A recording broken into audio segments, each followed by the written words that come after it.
Good morning, everyone, and welcome to our first aid webinar. My name is Dalia, and I'll be your tour guide for today. We are planning to go through quite a lot of different emergency scenarios that you might find yourself in. So it will be relatively quick because there's only so much that we can cram into a 1 hour or so presentation. So if there's anything that we haven't covered, or if there's something that you'd like to know more about, feel free to contact us at the clinic and we can discuss things with you one-on-one. We do also run group first aid sessions, which are designed to be quite practical. So you can learn about and practice things like CPR, bandaging, handling a choking animal, dealing with torn nails, various other things. Right, so let's get started. Okay, first things first, basics. Try and stay calm and do not get yourself hurt. Animals that have been injured are very likely to be in pain, likely to be distressed. They will potentially lash out with teeth and claws and potentially hurt you without meaning to. So try not to get in the way. It is very useful to be able to muzzle your dog just in case, because if you have to pick them up, put them in the car, take them to a vet, they will potentially be panicking. And again, you don't want to get bitten. So just always think about your own safety when you're trying to handle an injured animal. The other thing to be aware of is that there will potentially be several different emergency contact numbers that you need to be able to have on hand.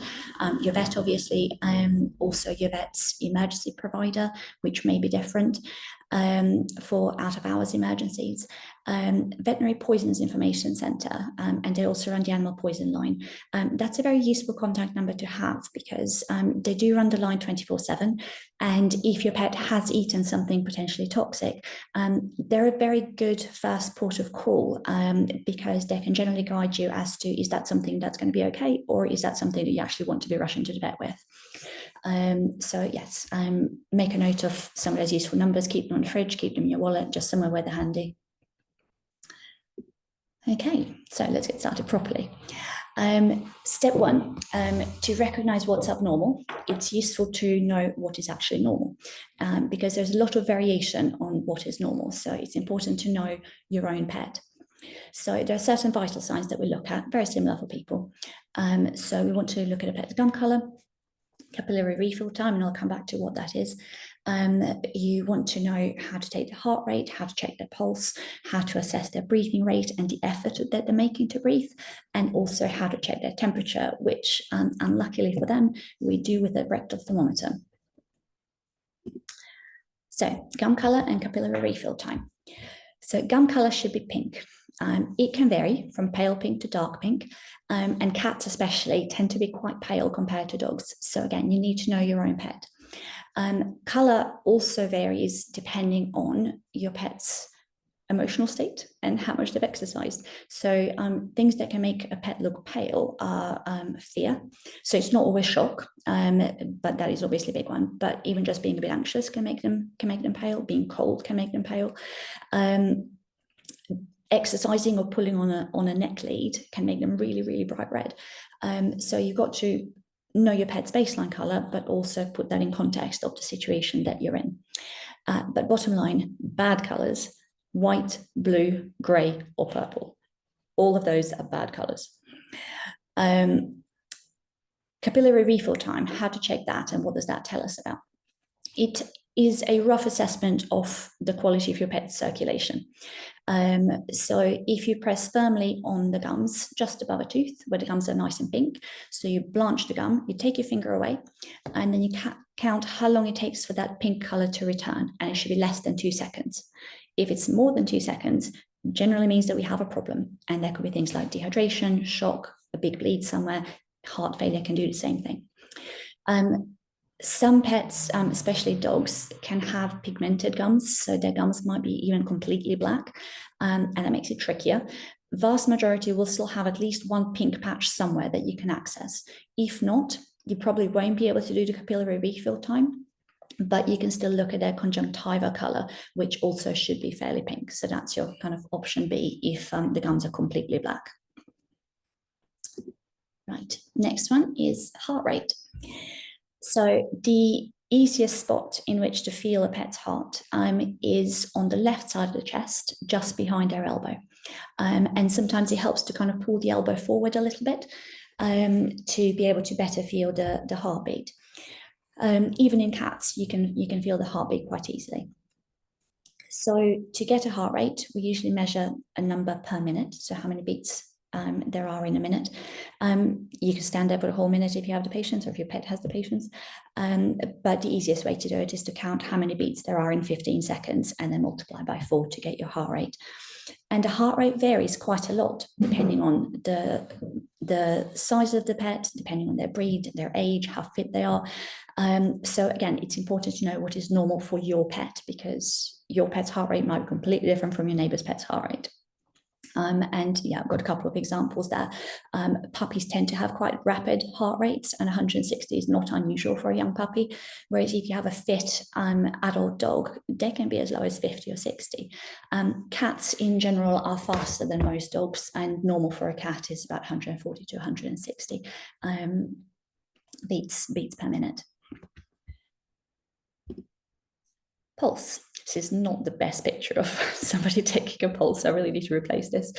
But femoral pulses, of pulses in the back leg, are the easiest to find. And where you can feel them is fairly high up in the dog or cat's groin, towards the hip joint, kind of in the middle of the thigh. And it takes a little bit of practice to find those. It is really not essential to know how to feel a pulse for an emergency situation, to be honest. But it's something that you might want to practice. The pulse rate should always match the heart rate. If it doesn't, it usually means you have an abnormal heart rhythm. And pulse rates, if they don't match the heart rate, tend to be slower than the heart rate. The one reason why it's sometimes good to be able to take a pulse is if for some reason you can't access the front half of the pet's body. So for example, if they're really distressed and they're constantly turning around on you, then it might be nice to be able to take a pulse rate from the non-bitey end. Next up is breathing. So respiration rate, or how many breaths a pet takes per minute, is also something that is useful to be able to count. And same as with heart rate, you can count it over 15 seconds and multiply by 4. One breath is one rise and fall of the chest. And normal is, across both dogs and cats, between 15 and 30 per minute. Again, you need to know your own pet and just measure that every so often, just to get in the practice of how to do it. The other thing that's important when it comes to breathing is not just the rate, but also the effort. So you may find that your pet has a normal breathing rate, but their effort might not be normal. So you may find that they're open mouth breathing, for example, which if you're a cat, that's always abnormal. Cats do not breathe through their mouths. Cats don't pant.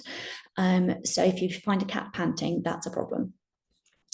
But you might also see that there is kind of visible abdominal effort, like the abdomen is having to push to get the air out, or the amount of movement in the chest is really just enormous, as they're kind of really drawing that air in with a lot of effort. Or sometimes you get really, really shallow breaths. So it's not just about the breathing rate, it's also about the effort. And again, it's important to know what is normal for your own pet. And next, temperature. So dogs and cats are a little bit warmer than people. So normal temperature for them is between 37.8 degrees Celsius and 39 degrees Celsius. Puppies and kittens can go up to 39.2. Rectal thermometers are probably the only really accurate way to measure a pet's temperature. Ear thermometers don't work particularly well. Those forehead thermometers that we have for kids, they're great for kids, but they're fairly useless for pets. And even the Biotherm microchips, which are also advertised to record body temperatures, they are actually quite inaccurate by potentially up to a whole degree, which does make a lot of difference. So rectal thermometers are the only really kind of accurate way to obtain a dog or a cat's temperature. And you can use normal human rectal thermometers. There's nothing fancy that needs to be sorted. Human thermometers are absolutely fine. Okay, and we come to our first big emergency, road traffic accidents. Road traffic accidents are one of those things that sometimes if you have a really, really lucky dog or cat, they might escape with just a couple of scratches. But road traffic accidents, unfortunately, have the potential to be absolutely catastrophic, and they can lead to multiple injuries, a lot of which can be life-threatening. So after a road traffic accident, you most definitely want to be making your way straight to the vet to have an assessment. There will definitely be pain, there's potential shock, fractures, quite catastrophic bleeding, internal injuries. A lot can go wrong with a road traffic accident.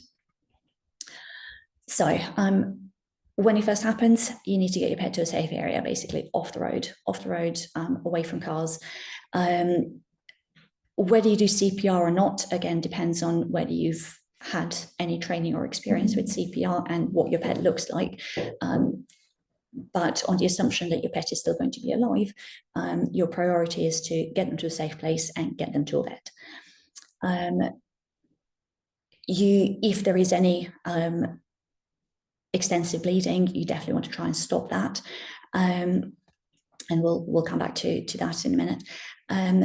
If there are any large wounds, it's useful to be able to protect those from any additional contamination.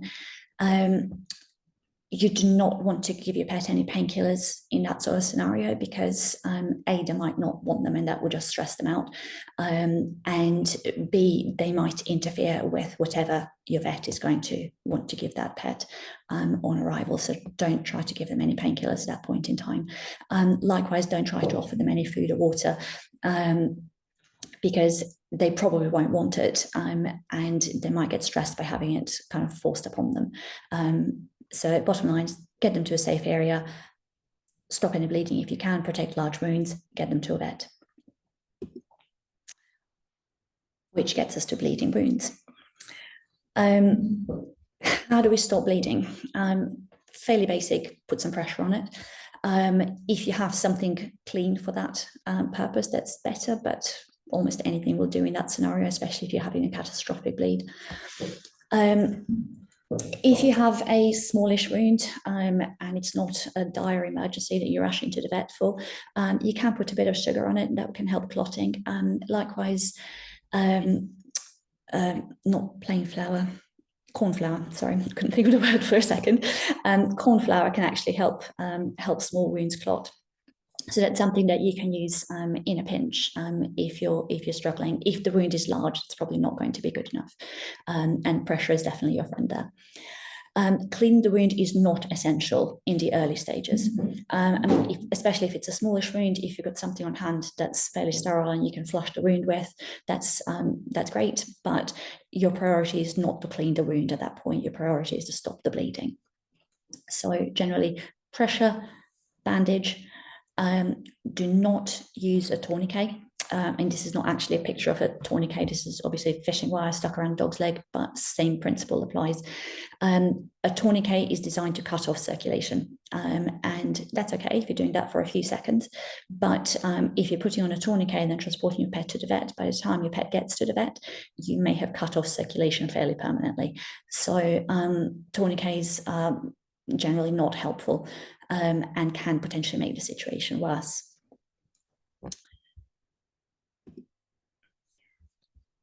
Other types of wounds, so if you're not having massive catastrophic bleedings, but small wounds, bites, torn nails, there you do have time to clean the wound. So you can flush it with some sterile saline, or you can flush it with Hibiscrub, which is chlorhexidine, which is an antiseptic, which is fairly gentle on tissues. Try not to scrub or traumatize the area because that would cause more pain to your pet and potentially make the wound worse. So essentially you just want to flush it. You can pack the wound with something. Honey or sterile KY jelly are often good choices that you might have on hand.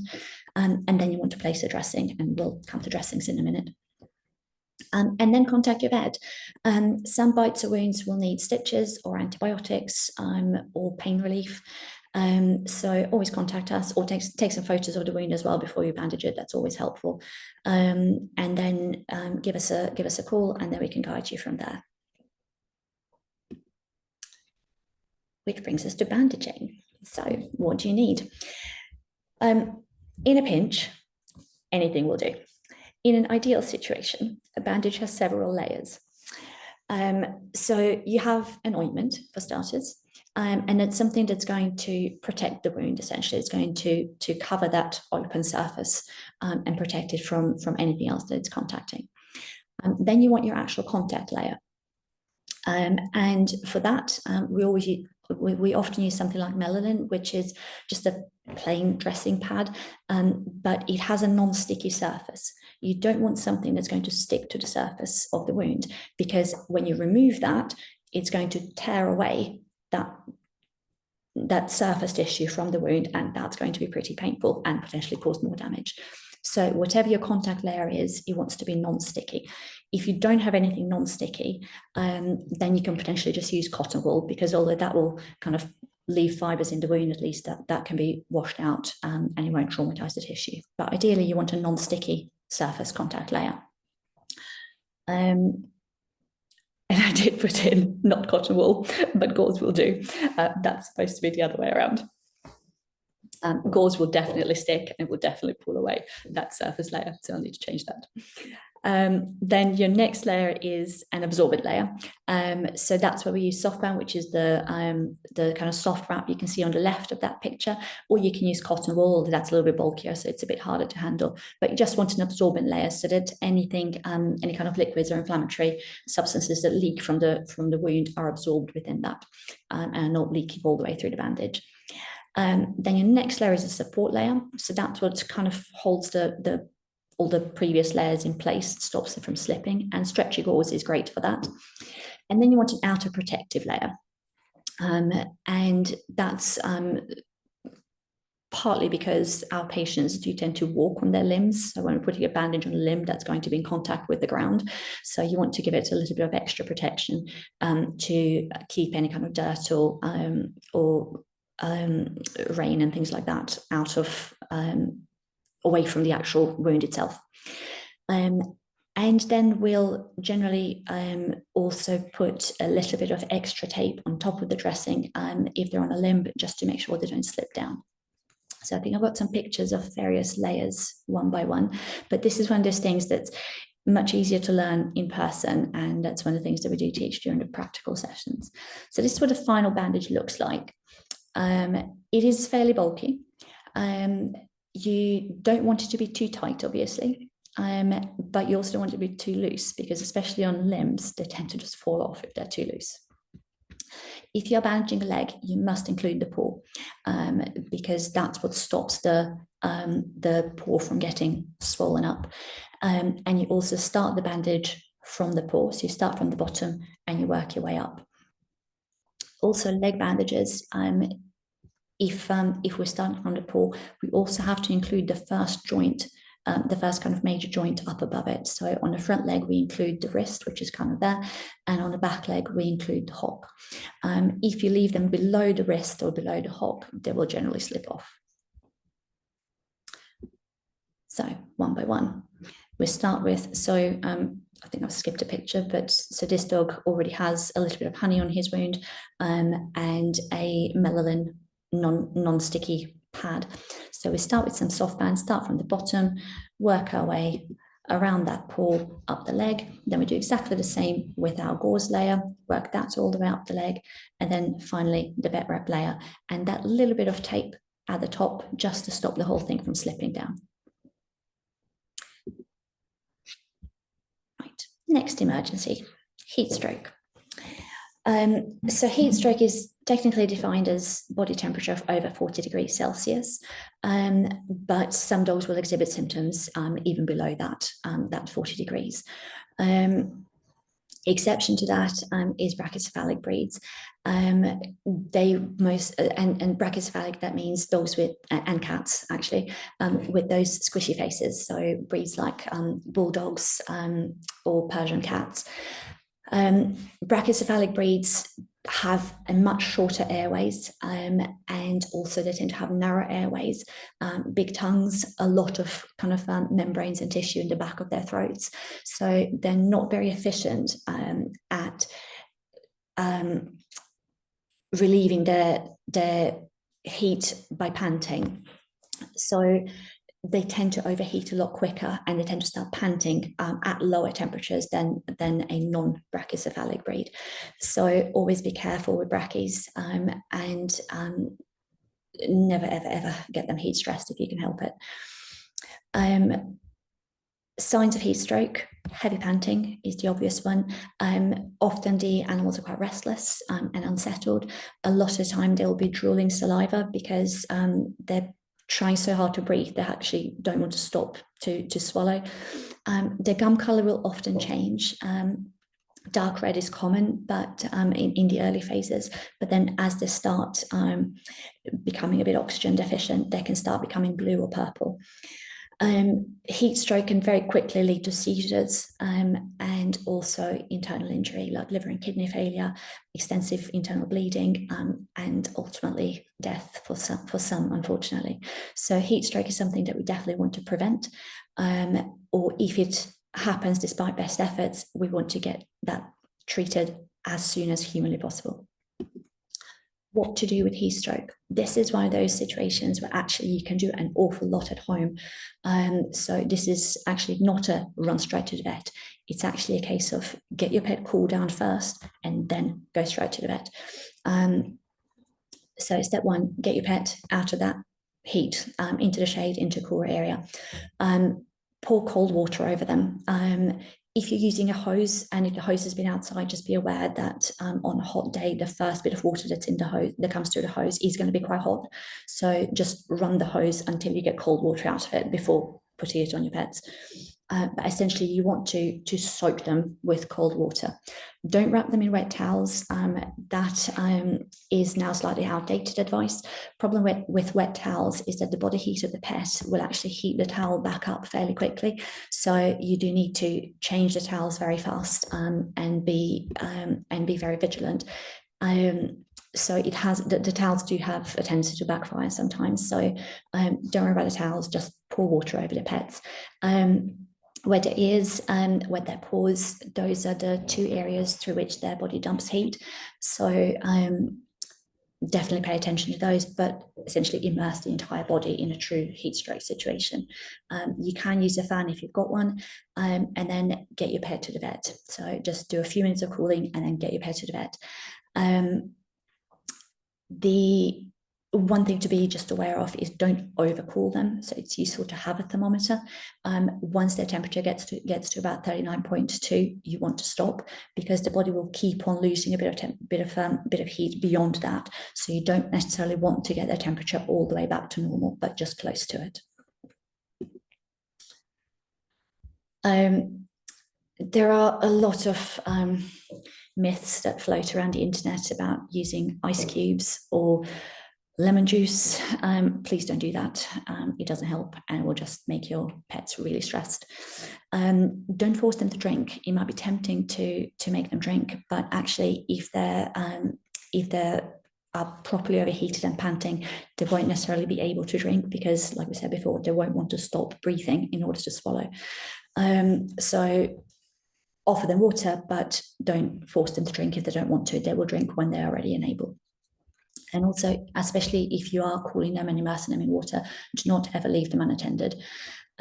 Always keep a close eye on their breathing, check their temperature if you can, and after a few minutes of cooling, get them to your vet as soon as possible to carry on with the treatment. So the opposite situation is hypothermia. So when our pets get too cold.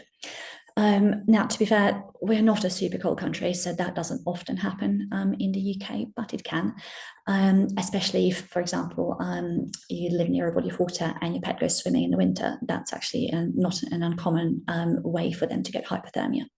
So hypothermia is defined as a body temperature of less than 37.5 degrees Celsius. It can be environmental, which is what we most of the time think about when we talk about hypothermia. So that's the dogs that go swimming in winter, or the dogs or cats that get stuck outside in the snow, things like that. But hypothermia can also be metabolic, which means that it can come from an internal problem. And this is especially if pets are a bit older, if they're not very mobile. So if you notice potentially things like shivering, and that's often the first sign that as an owner you might notice, even if the outside environment does not seem particularly cold, there is still a possibility that your pet is too cold. So again, it's useful to be able to take their temperature. What are the signs of hypothermia?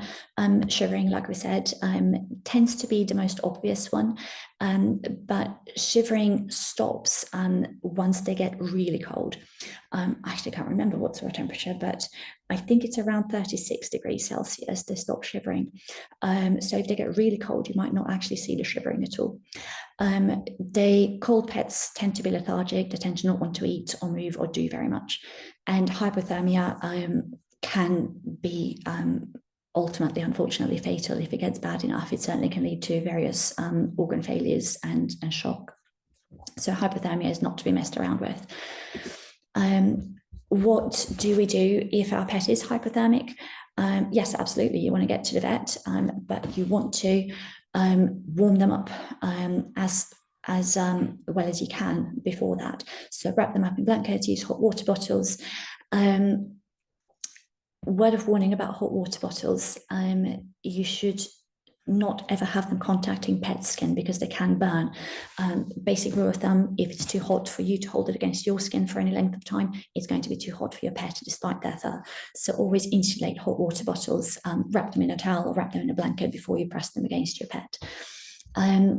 Putting socks on their feet is usually a useful thing to do because, again, they lose heat through their feet by and large.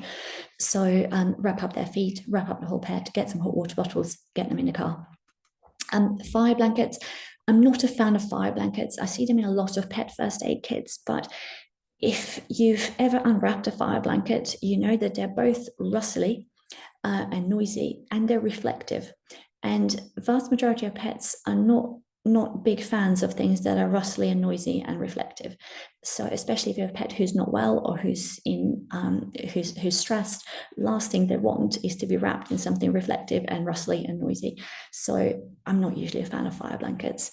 I would go with regular blankets, socks on feet, hot water bottles, get to the vet. Okay, our next one is snake bite. So we're talking about adders in the UK. We don't tend to have particularly exotic venomous snakes. Adder bites, not that common in cats, to be fair, but fairly common in dogs in the summer around here. They tend to get bitten on the face or on the legs, but technically a bite can be anywhere.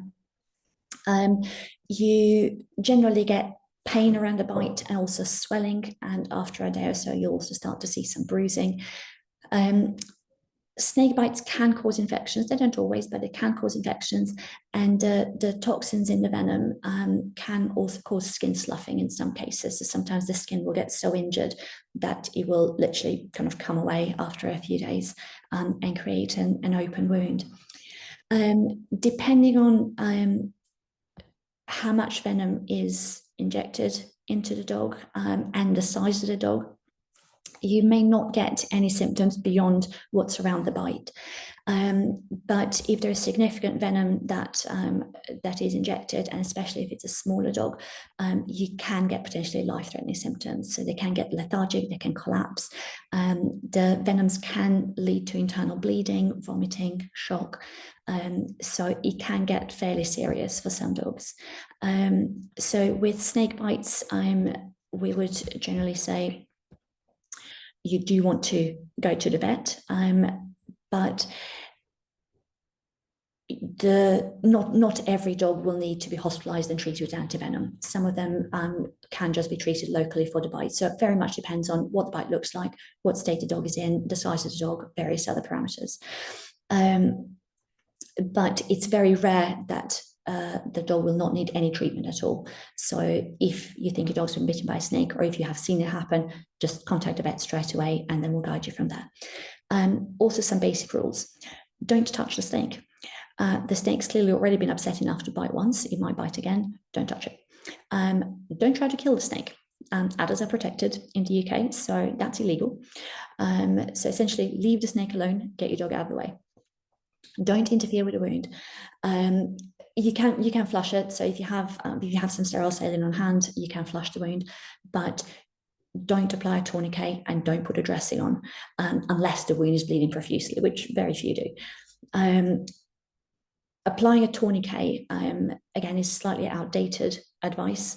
It won't stop the venom from reaching the circulation. As soon as you take the tourniquet off, that venom is going to go straight back up to the rest of the body. And as we said before, tourniquets, because by nature they block off circulation for a period of time, they can cause tissue damage because your tissues actually do need a blood supply. So don't apply tourniquets, and there is no need to put a dressing on unless it is bleeding profusely. If you can, if you've got the time, or if you've got a friend with you, to try and take a photo of the snake just to make sure it's an adder. But to be fair, in the UK, if you have a snake that's bitten, it's unlikely to be anything else. So how do we treat them? Some of them just pain relief, sometimes antibiotics. If there's a lot of swelling or the pet is showing any signs of more serious symptoms, then we'll often admit them for intravenous fluid therapy and more aggressive treatment. And we do occasionally use antivenom. But interestingly enough, antivenom, while useful for getting on top of symptoms faster, doesn't necessarily stop the more serious symptoms from happening. It just slows them down and gets the dog better a bit quicker. So we don't always have to use antivenom, and it's usually reserved for the bites that are really, really bad and dogs that are really struggling. Insect stings. So I think most of us have probably seen a dog bitten by a bee at least once, and they're not always quite as spectacular as this little chap. But most dogs are allergic to bee stings. They will tend to swell up. It can also be other insects that can create the same sort of reaction. So sometimes wasps or even ants and spiders. So it can be a number of different insects, but bees are definitely the most common reason why we get these swollen lower faces. And it is usually faces, because dogs like to have a little sniff at the bee or try and chase them, which is never a good idea. So faces are the most common area, but also paws or other parts of the lower leg. Generally, we see swelling, and the swelling can be fairly fast. So sometimes within minutes, they will swell up, and they tend to be quite painful. If they develop a true anaphylactic reaction, which is not common with insect stings, but it can sometimes happen, they can develop proper anaphylactic shock and collapse. So if your pet has been stung by an insect and is developing this kind of swelling, you can put a cold compress on that can help control the swelling a little bit.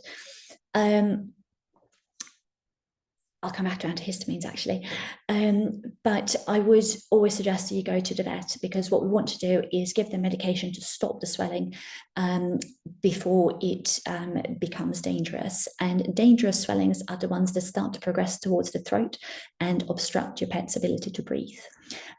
So yes, pop a cold compress on just to try and control the swelling initially, but you do want to get to the vet so that we can administer appropriate medication.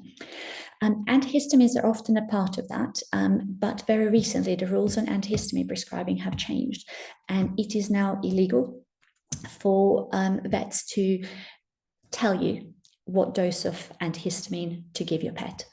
We can prescribe the antihistamines. We can give you a written prescription, so you can purchase the antihistamines on a written prescription from a human pharmacy, but we are no longer allowed to tell you, give Fluffy X amount of Piriton.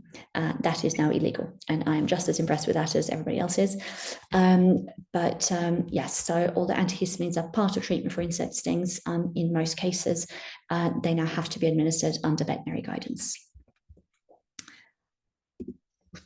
Contact allergic reactions. So this is often what they look like. They tend to be on the underside of the pets because the underside tends to be not quite as furry as the top side, so it's easier for things to contact the skin. They can be due to almost anything. Grass and various kind of plants are most common, but pets can have contact reactions to even things like cement and various detergents, or even kind of woolly blankets. So depending on the pet, it can be almost anything, just like with people. But the most common contact reactions we see are very much to kind of grass and plants and things that they come in contact with on their walks. You will often get like a reddening of the skin, and sometimes they can progress to a rash, and they can be quite itchy, and even blisters or kind of raised bumps within the skin. In terms of how we treat contact allergic reactions, similar to any other reactions, contact your vet. Like we said before, we can no longer guide you as to what antihistamines to give without some sort of a prescription, but do contact us to discuss that. And some pets will need potentially some fairly intensive treatment, including steroids occasionally to stop the reaction. And some of them might need pain relief, especially if it's quite extensive. Salt poisoning. So salt poisoning is something that we do actually see occasionally down here, because obviously we do have a lot of dogs running around the beach and going in the water. So salt poisoning happens when a dog drinks too much salty water, and the most common way for them to do that is for owners to throw balls into the sea, and dogs to be constantly going back and forth retrieving those balls, because every time they pick up the ball, they'll ingest a little bit of salty water. You also find some dogs, when they're swimming, they're actually keeping their faces partly submerged, and they tend to keep their mouth open. So even just regular swimming has potential for the dog to ingest too much salty water. Salt poisoning is quite serious. It can make them really ill. Symptoms often start with dogs looking a little bit confused, a little bit weak and wobbly. They might have vomiting or diarrhea, and then they progress to seizures. And ultimately, if left untreated, they can die from salt poisoning. Not great. So if you see anything like that in terms of symptoms, so wobbliness, confusion, vomiting, diarrhea, after your dog's been playing on the beach, get them to the vet straight away. And I mean straight away. If you do suspect salt poisoning, it's very tempting, as you know, to try to try to give your dog some water, and actually that can be detrimental if they drink too much too soon. They might want to drink it because excessive salt in the bloodstream often will make them thirsty, but if they drink too much fresh water, that can be detrimental, because if they reduce those salt levels in the bloodstream too quickly, that can actually again lead to seizures and potentially brain damage.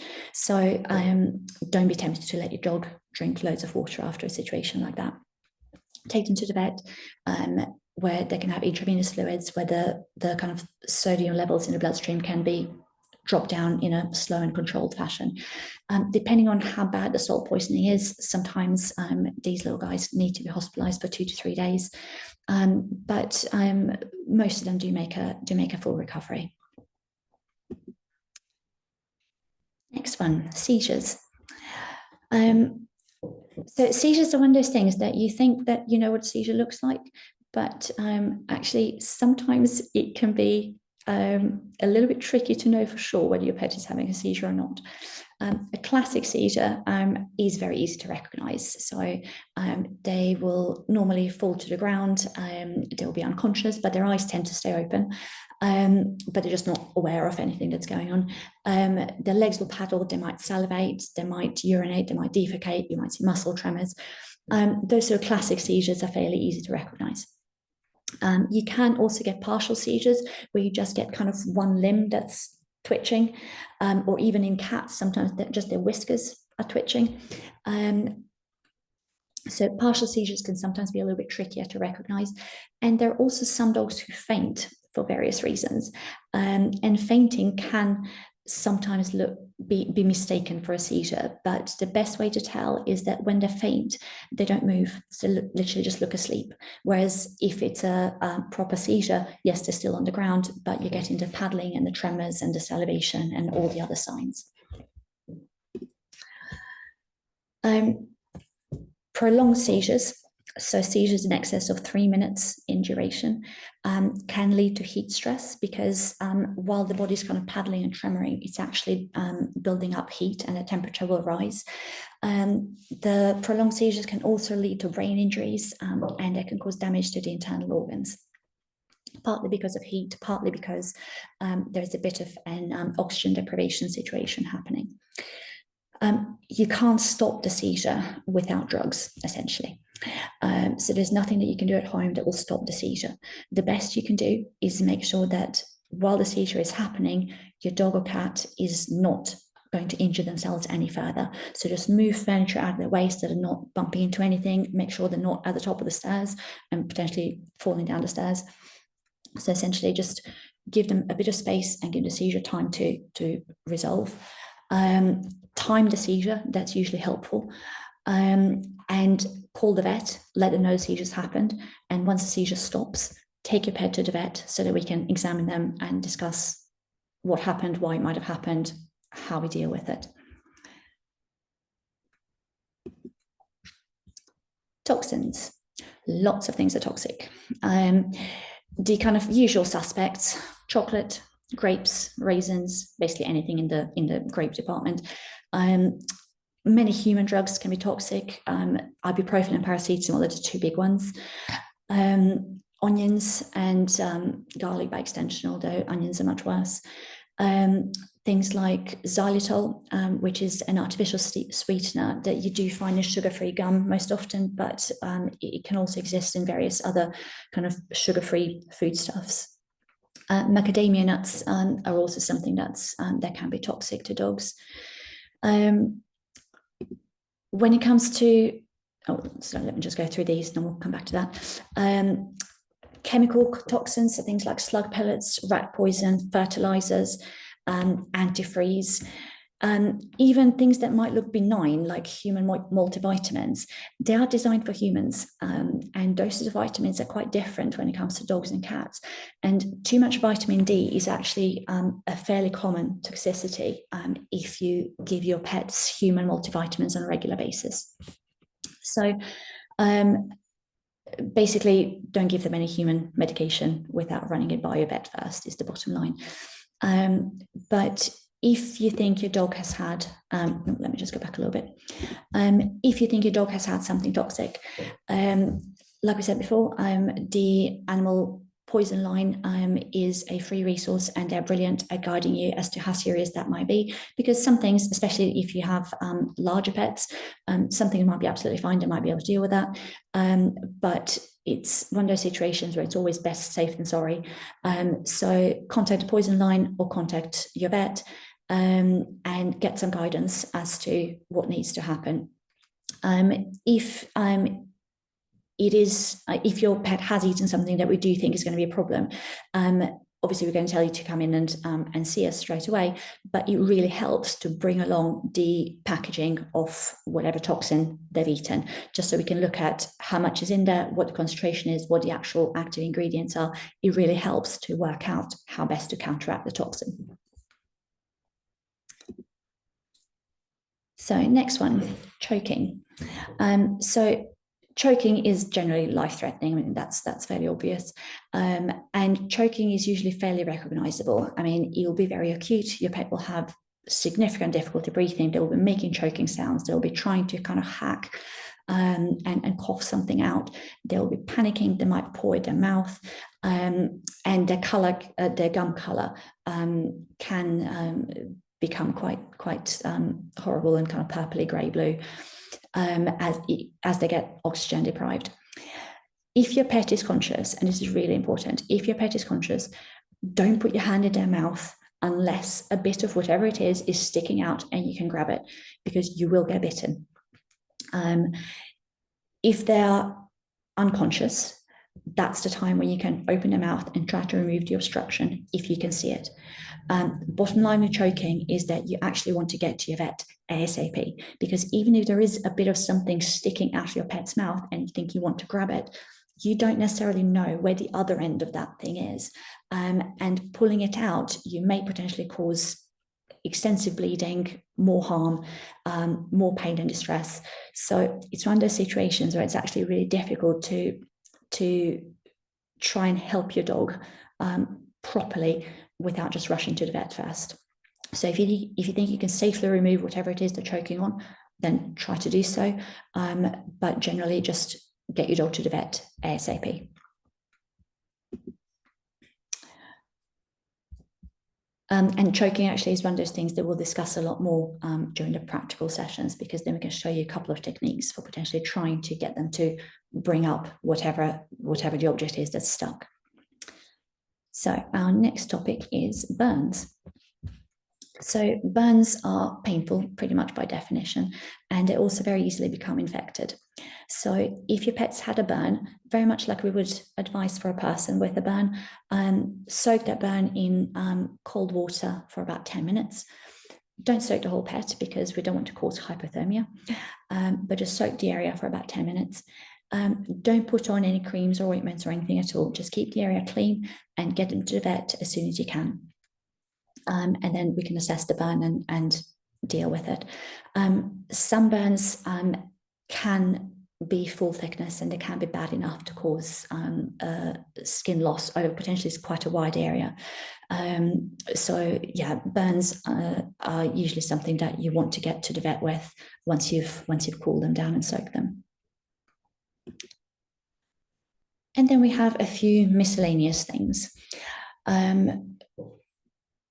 And for most of these, actually, I think for all of these, you essentially just want to be able to recognize that this is an emergency and get it straight to the vet. Swollen abdomens. Swollen abdomens, especially if you have a large breed dog, they're generally bad things, but especially in large breed dogs, can mean that you've got a stomach torsion. You can also get a swollen abdomen with heart failure, or if there's a big bleed in the abdomen. So essentially, that is an emergency, especially if a swollen abdomen happens fast. Get straight to the vet. Next emergency situation is straining to urinate and not passing anything, especially if it's a male cat or a male dog. Sometimes it's just cystitis, but especially in males, it could be a blocked bladder, which is a surgical emergency. So if your pet is straining to urinate and not passing anything, you want to get onto the phone to your vet straight away. Collapse, again, it's fairly obvious if your pet collapses. There's lots of different causes, but all of them do require an emergency appointment. So you just want to go straight to the vet. Definitely assess the breathing and the heart rate if you've got time, if indicated, and you know how, start CPR, but hopefully that's not going to happen. Essentially, collapsed pet, straight to the vet. If you have a pregnant pet and you think there is a problem with the labor, for those ones, you actually want to call us first. So this is not a situation where you pop them in the car and drive straight down like with all the others above. You do actually want to call us first, because in that sort of situation, there are some things that might look like a problem, but are actually quite normal. There are other things that we might be able to guide you through what to do at home. And there are certainly problematic labours where you need to be coming to the vet for sure. But we do need to kind of tally our advice with stress to the dog or cat, and potentially interrupting labour by putting them in the car and driving them to the vets. So not all problematic labours need to come to the vet, but you do need to be guided by a vet as to what is best for your particular situation. So for problematic labours, call us first. CPR. So I'm just going to go through the basics of CPR. CPR is one of those things that is best learned, I think, in a practical session, so you can actually practice it and make sure you're doing it properly. But I think in a pinch, at least knowing the theory, at least you know where you're starting from. Most importantly, you need to make sure that the pet is actually in cardiopulmonary arrest and is not just unconscious. So step one, if you think that your pet has arrested, check for breathing and check for the heartbeat. If they're breathing, you do not do CPR. If they're not breathing, you need to be 100% sure they're not breathing. But if they're not breathing, even if they have a heartbeat, you can still start CPR. If they don't have a heartbeat, you definitely want to start CPR. Step one, you need to establish an airway. So you need to make sure that there isn't anything obstructing their airway. So extend the head and neck, gently pull out their tongue, gently, and check the back of the throat. Clear it of anything that might be obstructing it. If there's any saliva or vomit building up in the back of the throat, you can get a bit of a swab or just a bit of a cloth and wipe things out. So step one, check the airway. How do we actually do CPR in pets? For most breeds, we lay them on their side. The exception to that is bulldogs, and that's English and French. Because they've got quite a round barrel chest, it's actually easier to do their CPR with them on their backs, just like you would for a human. But all other breeds we lay, and cats, we lay them on their side. Rescue breaths. You put your mouth over the pet's mouth and nose. We do say mouth and nose, but actually if you can hold the mouth closed, you only need to breathe through their nose. Dogs and cats are obligate nose breathers.